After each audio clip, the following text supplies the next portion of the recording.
Hi friends, இன்றைக்கி என்னோடய ஸ்டைலில் மட்டன் குழம்பு எப்படி வைக்கலாம் அப்படிங்கிறத பார்க்கலாம். அதுக்கு நான் ஒரு 3/4 கிலோ மட்டன் எடுத்திருக்கேன். அதை ஒரு 2-3 வாட்டி தண்ணியில் அலசி எடுத்துக்கலாம். இப்போ நான் அதை ஒரு பாத்திரத்தில் போட்டுட்டு ஒரு 2-3 வாட்டி நல்லா தண்ணியில் அலசி எடுத்துக்கிறேன். இப்போ மட்டன் நல்லா கழுவி எடுத்துகிட்டு வந்தாச்சு. இப்போ இதை நம்ம ஒரு குக்கரில் போட்டு வேக வச்சுக்கலாம். அதுக்கு ஒரு குக்கரில் மட்டனை சேர்த்துக்கிறேன். சேர்த்துட்டு இந்த மட்டனுக்கு தேவையானது ஒரு ஸ்பூன்லேருந்து 1.5 ஸ்பூன் அளவு இஞ்சி பூண்டு விழுது. உங்களுக்கு எவ்வளோ தேவையோ நீங்கள் போட்டுக்கோங்க. நான் சும்மா 1 ஸ்பூன் போட்டிருக்கேன். கூடவே 1 ஸ்பூன் ஜீரகம் சேர்த்துக்கோங்க. அப்புறம் ஒரு 1/4 டீஸ்பூன் மஞ்சள் தூள் சேர்த்துக்கோங்க. சேர்த்துட்டு மட்டன் வேகிறதுக்கு உங்களுக்கு எவ்வளோ தண்ணி தேவையோ அந்தளவுக்கு நீங்கள் தண்ணி விட்டுக்கோங்க. தண்ணி விட்டுட்டு நல்லா ஒரு வாட்டி நல்லா அலசி கொடுத்துக்கோங்க. அதுக்கப்புறமா மூடி போட்டு மூடி வச்சு இப்போது வெயிட் போட்டுட்டு ஒரு 7லேருந்து ஒரு 8 விசில் வரட்டும். விசில் வந்ததுக்கப்புறமா எடுத்து பார்க்கலாம். இப்போ நம்ம குழம்புல அரைச்சி விடுறதுக்காக தேங்காய், முந்திரி, சோம்பு இது 3 பொருளையும் ஒரு மிக்ஸி ஜாரில் சேர்த்துக்கலாம். இது கூட கசகசா இருந்துச்சுன்னா நீங்கள் சேர்த்துக்கோங்க. ஏன்னா கசகசா ரொம்பவே டேஸ்ட்டு சூப்பராக இருக்கும். என்கிட்ட இல்லை, அதனால் நான் சேர்க்கலை. இப்போ நம்ம இந்த மிக்ஸி ஜாரில் தேங்காய், சோம்பு, முந்திரி இது எல்லாத்தையும் சேர்த்துக்கலாம். கூடவே கொஞ்சமாக தண்ணி விட்டுக்கோங்க. தண்ணி விட்டு மூடி போட்டு கொஞ்சம் நேரம் அப்படியே வச்சுடுங்க. ஒரு 5 மினிட்ஸ் அப்படியே ஊறிட்டுருக்கட்டும். நம்ம அதுக்குள்ளே அந்த குழம்புக்கு என்னெல்லாம் தேவையோ அதெல்லாம் ரெடி பண்ணிக்கலாம். இப்போ குழம்புக்கு தேவையானது நான் என்ன எடுத்து வச்சுருக்கேன்னா, முருங்கைக்காய், பெரிய வெங்காயம், ஒரு பெரிய சைஸ் வெங்காயம் இது. அடுத்து கொஞ்சமாக சின்ன வெங்காயம், ஒரு பெரிய சைஸ் தக்காளி, உருளைக்கிழங்கு ஒரு 2 உருளைக்கிழங்கு, கொத்தமல்லி தழை கொஞ்சம், கருவேப்பிலை கொஞ்சம் எடுத்து வச்சுருக்கேன். அடுத்ததாக தாளிக்கிறதுக்கு பிரியாணி இலை, பட்டை, லவங்கப்பூ, அன்னாசிப்பூ இது 2ஐயும் கொஞ்சம் கொஞ்சம் எடுத்திருக்கேன். அப்புறம் கல்பாசி கொஞ்சமாக எடுத்திருக்கேன். உங்களுக்கு எவ்வளோ தேவையோ நீங்கள் அந்த அளவுக்கு போட்டுக்கலாம். இப்போது நல்ல விசில் வந்துருச்சு. ஒரு 8 விசில் கிட்ட வந்திருக்கு. மட்டன் எப்படி வெந்திருக்கு அப்படிங்கிறத பார்க்கலாம். சூப்பராக வெந்திருக்குங்க மட்டன். ரொம்பவே நல்லாயிருக்கு. பார்த்திங்கன்னா தெரியும், நல்லா பஞ்சு போல் சூப்பராக வெந்திருக்கு. அந்த மட்டனில் இருக்கக்கூடிய எலும்பில் இருக்கக்கூடிய அந்த ஸ்கின்னெல்லாம் வந்திருக்கு பாருங்கள். இப்படி இருந்தால் தான் நம்ம மட்டன் சாப்பிடும்போது நல்லாயிருக்கும். இல்லைன்னா ஒரு மாதிரி திரியாக அது சாப்பிட முடியாது, மென்று சாப்பிட முடியாமல் இருக்கும். ஸோ அதுக்காக தான் 8லேருந்து 10 விசில் வைக்கிறேன். அடுத்ததாக ஒரு அடிக்கனமான ஒரு வானல் வச்சுக்கோங்க. அதில் எண்ணெய் விட்டுட்டு நம்ம தாளிப்புக்கு வச்சுருந்தோம் இல்லையா, பட்டை, கிராம்பு, சோம்பு இது எல்லாத்தையும் நீங்கள் அதில் போட்டுட்டு நல்லா கிளறி கொடுத்துக்கோங்க. அடுத்ததாக அதில் பெரிய வெங்காயத்தை சேர்த்துருக்கேன். கூடவே சின்ன வெங்காயத்தையும் சேர்த்துக்கோங்க. சேர்த்துட்டு நல்லா கிளறி கொடுத்துக்கோங்க. வெங்காயம் நல்லா வதங்கி வரட்டும். ஓரளவுக்கு நல்லா வெங்காயம் நல்லா வதங்கி வரணும். அப்போ தான் நல்லாயிருக்கும் குழம்பு. எப்போவுமே வெங்காயம் பார்த்திங்கன்னா கொஞ்சமாவது அந்த ஒரு 50% மேலே வெந்திருக்கணும். அப்போ தான் நல்லாயிருக்கும். ஸோ இப்போ பார்த்திங்கன்னா ஓரளவுக்கு நல்லா வெந்துருச்சு.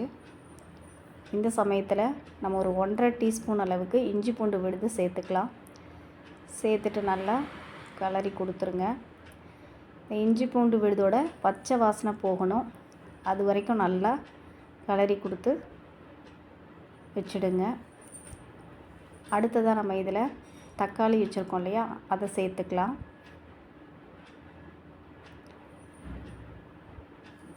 தக்காளியை சேர்த்தாச்சு. அடுத்ததாக கொஞ்சமாக கருவேப்பிலை சேர்த்துக்கோங்க. அடுத்தது அந்த தக்காளி வதங்கிறதுக்கான உப்பு சேர்த்துக்கலாம். நான் கொஞ்சம் கூடவே தான் சேர்த்துருக்கேன். வேணும்னா உப்பு அதுக்கப்புறம் போட்டுக்கலாம். இப்போ எல்லாத்தையும் நல்லா கிளறி கொடுத்துருங்க. இப்போ நல்லா வதங்கிடுச்சு. இந்த சமயத்தில் நம்ம எடுத்து வச்சுருக்கக்கூடிய முருங்கைக்காய், உருளைக்கிழங்கு, அது எல்லாத்தையும் போட்டுக்கிட்டு நல்லா கிளறி கொடுத்துக்கலாம். நல்லா கிளறி ஒரு நிமிஷம் போல் அது வெந்து வரட்டும். இப்போது இதில் நம்ம ஒரு 1/4 டீஸ்பூன் மஞ்சள் பொடி சேர்த்துக்கலாம். ஏற்கனவே மட்டன்லேயும் சேர்த்துருக்கோம். அதுக்கப்புறமா 2லேருந்து 3 ஸ்பூன் மிளகாய்த்தூள். உங்களுக்கு காரம் எவ்வளோ தேவையோ அதுக்கு தகுந்தாப்பில் நீங்கள் மிளகாய் பொடி சேர்த்துக்கோங்க. நான் ஒரு 3 ஸ்பூன் மிளகாத்தூள் சேர்த்துருக்கேன். உங்களுக்கு எவ்வளோ காரம் வேணுமோ அதுக்கு தகுந்தாப்பில் நீங்கள் சேர்த்துக்கோங்க. இது போல் நல்லா மசாலாலாம் அந்த காய்கறியோடு சேர்ந்து நல்லா வெந்து வரட்டும். அப்போ தான் நல்லாயிருக்கும். நல்லா வதங்கின பிறகு மட்டனில் இருக்கக்கூடிய அந்த தண்ணியை ஊற்றிட்டு அதுக்கப்புறம் கொஞ்சம் கிளறி கொடுத்துட்டு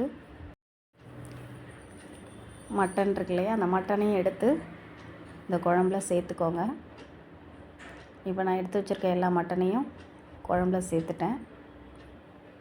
சேர்த்துட்டு நல்லா கிளறி கொடுத்துருங்க.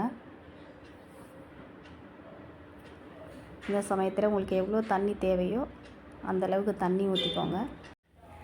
தண்ணி ஊற்றிட்டு நல்லா கலக்கி கொடுத்துக்கோங்க. நல்லா கிளறி கொடுத்துட்டு உப்பு உரப்பெல்லாம் சரி பார்த்துட்டு கொஞ்சமாக கருவேப்பிலை தூவி மூடி போட்டு மூடி வச்சுடுங்க.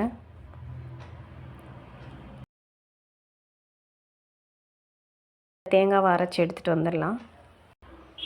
பாருங்கள், நல்லா நைஸாக அரைச்சி வச்சுருக்கேன். இப்போ குழம்பு கொதிச்சிருக்கான்னு பார்ப்போம். நல்லா கொதிச்சு வந்திருக்கு. ஓரளவுக்கு காயெல்லாம் நல்லா வெந்திருக்கு. இப்போ இந்த சமயத்தில் இங்கே பாருங்கள், எண்ணெய் நல்லா பிரிஞ்சு வந்திருக்கு இல்லையா. இந்த சமயத்தில் நீங்கள் அரைச்சி வச்சுருக்கக்கூடிய அந்த தேங்காய் விழுதை எடுத்து இதில் விட்டுக்கலாம். ஏற்கனவே கொஞ்சம் தண்ணி விட்டுருக்கிறதுனால நான் சும்மா அந்த மிக்ஸி ஜாரை மட்டும் அலசி அதில் இருக்கக்கூடிய தண்ணியை ஊற்றிக்கிறேன்.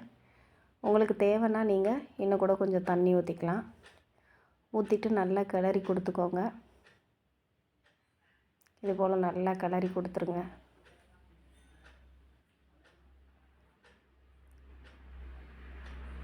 இப்போது இதை ஒரு தட்டு போட்டு நல்லா மூடி விட்டு வேக விட்டுருங்க.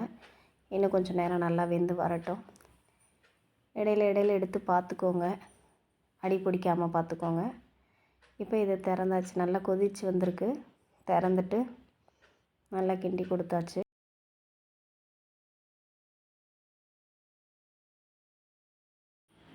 இப்போ பார்த்திங்கன்னா எண்ணெய்லாம் நல்லா பிரிஞ்சு வந்திருக்கு. நான் இன்னொரு அடுப்பில் ஒரு தாளிக்கிற கரண்டியில் சோம்பு போட்டு கருவேப்பிலை போட்டு தாளித்து எடுத்துக்கிறேன். அதை இந்த குழம்புல ஊற்றிக்கிறேன். கொத்தமல்லி இலையை தூவிக்கலாம். அவ்வளோதாங்க, குழம்பு சூப்பராக ரெடி ஆகிடுச்சு. இறக்கி வச்சிடலாம். இப்போ இதை ஒரு பாத்திரத்தில் எடுத்து சர்வ் பண்ணிடலாம். பார்த்திங்கன்னா தெரியும், சூப்பரான ரொம்பவே டேஸ்டியான மட்டன் குழம்பு தயாராகிடுச்சு. நீங்களும் இது போல் ட்ரை பண்ணி பாருங்கள். பிடிச்சிருந்தால் லைக் பண்ணுங்கள், ஷேர் பண்ணுங்கள், கமெண்ட் பண்ணுங்கள். ரொம்ப சூப்பராக இருக்கும். ஒரு முறை நீங்கள் இது மாதிரி செஞ்சு பாருங்கள். உங்கள் வீட்டில் எல்லாருக்குமே ரொம்பவே பிடிக்கும். அப்புறம் அடிக்கடி இது நீங்கள் செய்ய ஆரம்பிச்சிருவீங்க. அவ்வளோ டேஸ்ட்டாக இருக்கும். பார்க்கவே ரொம்ப சூப்பராக இருக்குது. பார்க்க மட்டும் இல்லைங்க, சாப்பிட்றதுக்கும் ரொம்ப சூப்பராக இருக்கும். நீங்கள் ஒரு முறை இது போல் ட்ரை பண்ணி பாருங்கள். இதில் முந்திரி பருப்பெல்லாம் அரைச்சி விட்டுருக்கிறதுனால டேஸ்ட்டு ரொம்ப சூப்பராக இருக்கும். ஒரு வாட்டி நீங்கள் முந்திரி பருப்பு சேர்த்து அரைச்சி குழம்பு பண்ணி பாருங்கள். தேங்க்யூ ஃபார் வாட்சிங்.